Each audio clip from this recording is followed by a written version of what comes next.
So integrity and honesty in the workplace, right? So building trust and an ethical culture. So here I have the definition of integrity and honesty. So first, with definition of integrity, when you talk about integrity, you're talking about consistency of actions, right? So when somebody has integrity, that means they do something again and again, and you can trust them. So consistency of actions, values, methods, measures, principles, expectations, and outcomes. So not, somebody who, if they say good morning, you have to check whether it's afternoon or whether it's evening, because you don't trust them, because they don't have integrity. So when we talk about integrity, it talks about consistency. That's the key word. Now, when we talk about honesty, we all know this saying that honesty is the best policy. And honesty simply refers to trustfulness, truthfulness, right? Sincerity, openness in communication and also actions. So you're truthful, you're sincere. And in a work environment is the best policy, right? Because if you say A, I can trust your A. I don't have to confirm from somebody else. Are you sure what this person said is true? And that's why honesty, is the best policy. Now, the benefits of integrity and honesty in the workplace. Number one, we have trust and respect.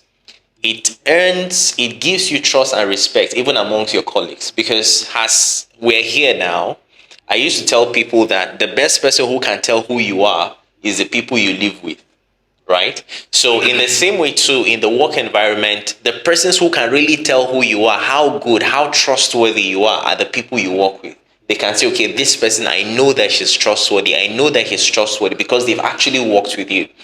So when you have integrity and you have honesty, as an employee, as an individual, you earn trust from your colleagues and you also earn respect. Number two, you have professional reputation.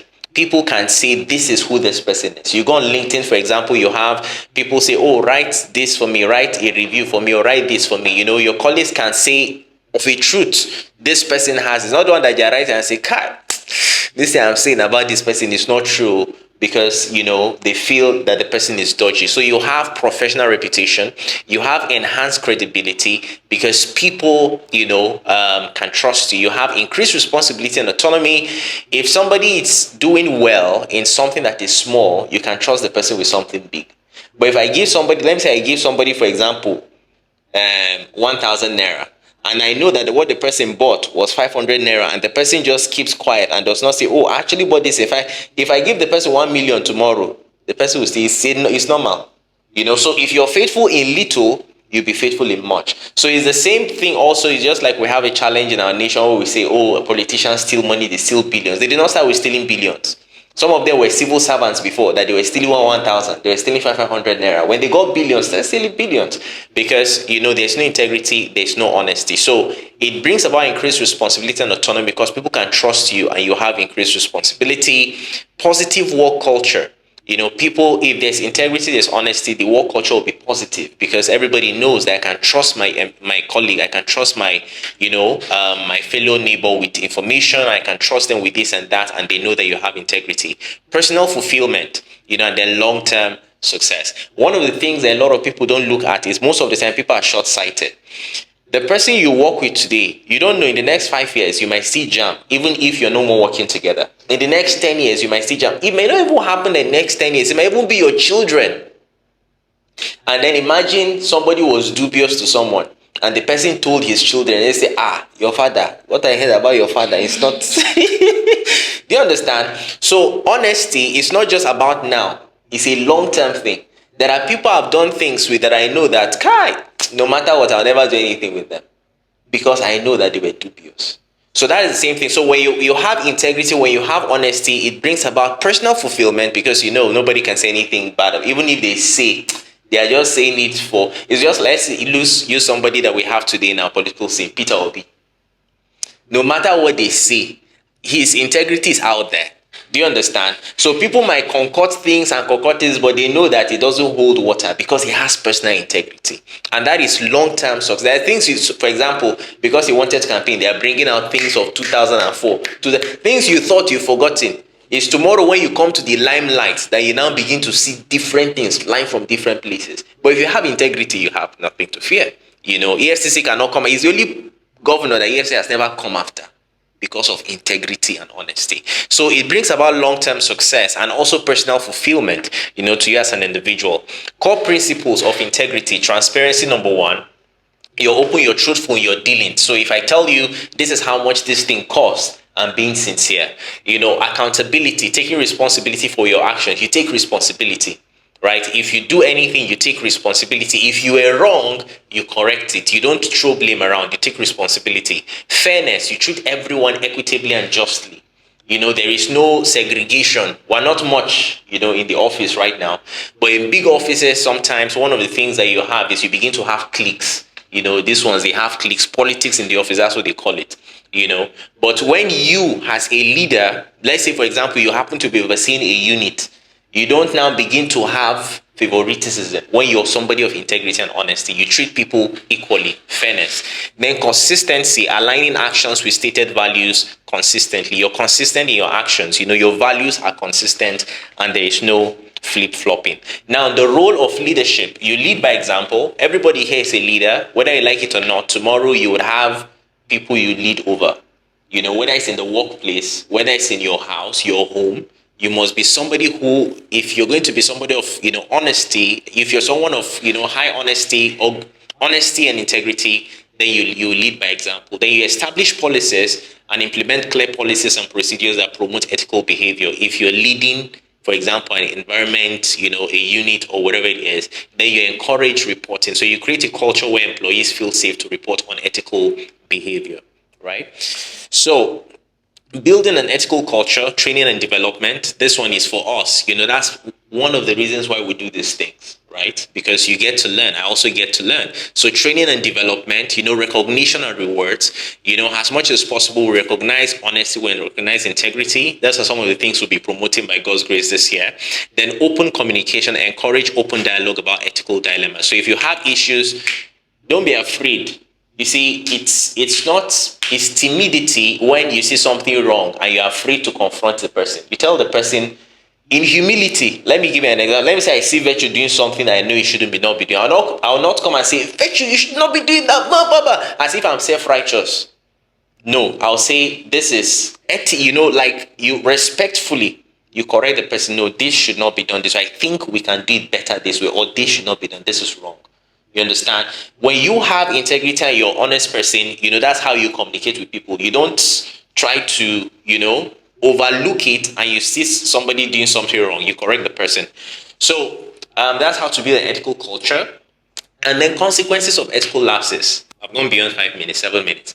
Legal consequences. Sometimes it can actually have grave consequences. If, for example, you violate your violations about integrity, that's why you see in developed countries, people go to jail, whether you're a billionaire or whatever, they catch you.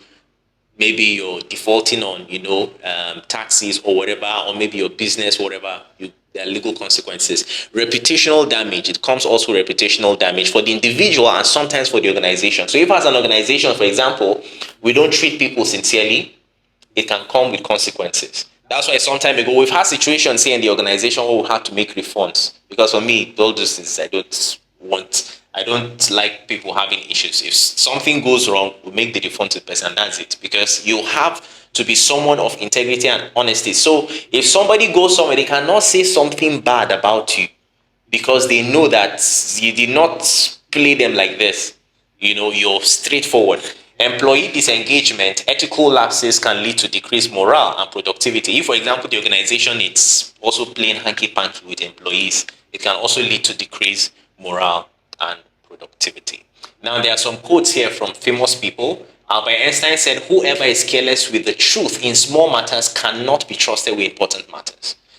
Warren Buffett said, honesty is a very expensive gift. Don't expect it from cheap people. William Shakespeare said, honesty is the best policy. If I lose my honor, I lose myself. So I cannot lie. Why would I lie? That's honesty is the first chapter in the book of wisdom. Thomas Jefferson, one time, I think, president of the United States, right? Now, just as I round up, let me share a very quick story with you guys. There was a CEO who was resigning from a company. And he was resigning from a company. He decided to tell his staff that, okay, he was going to choose the next CEO of the company. But he did something. He did not choose from amongst those that have been in the company for a long time. He decided to go to the junior executives to choose from the junior executives. So when he did that, he now gave them seats and told them that they should go and plant these seeds. In the next 1 year, he's going to be resigning, and then the next one they will come and show him the plants that they've grown. So he gave them seeds. Everybody went, with the seeds and all of that. And as they went with the seeds, every now and then, the other executives, will be sharing how their plants, everything is growing and all of that. But there was one of them. After all the investment, watering with his wife and everything, nothing was growing. So it now happened that the date was now due where they were now to present to the CEO, and everybody came. The other guys, they were bragging, they've grown their plant, and everybody came and presented their plants. So when they were done, the CEO looked at everything and now said that he congratulated everyone, for their efforts and all. And then the other guy, who he was the only one that just brought the seed, and whatever he put it on, it wasn't growing. So he now said, he was feeling bad and he was feeling, out of place. But then the CEO now said that the guy was actually going to be the next CEO of the company. And everybody was like, what? Like, how? Excuse me? We all have plants here. You gave us 1 year, we've grown our plants, and then you're giving this guy, a no-great plant. That's when the CEO now told them that they were all giving dead seeds. Did you hear that? How did their dead seeds? They were all giving dead seeds. So how did the dead seed you were given become a plant? So it was only one guy that did not cut corners, but actually labored over the dead seed, and the dead seed did not grow, and was still confident to bring that dead seed there. Now, what that teaches us is integrity. Personal integrity and honesty will go a long way in determining, how you grow as an individual, not just now, but in the future, in years to come. And sometimes it may even go into your legacy as an individual. So, hey, honesty is the best policy, and I challenge all of you to be honest and people of high integrity. Woo! Thank you. All right, so that's it.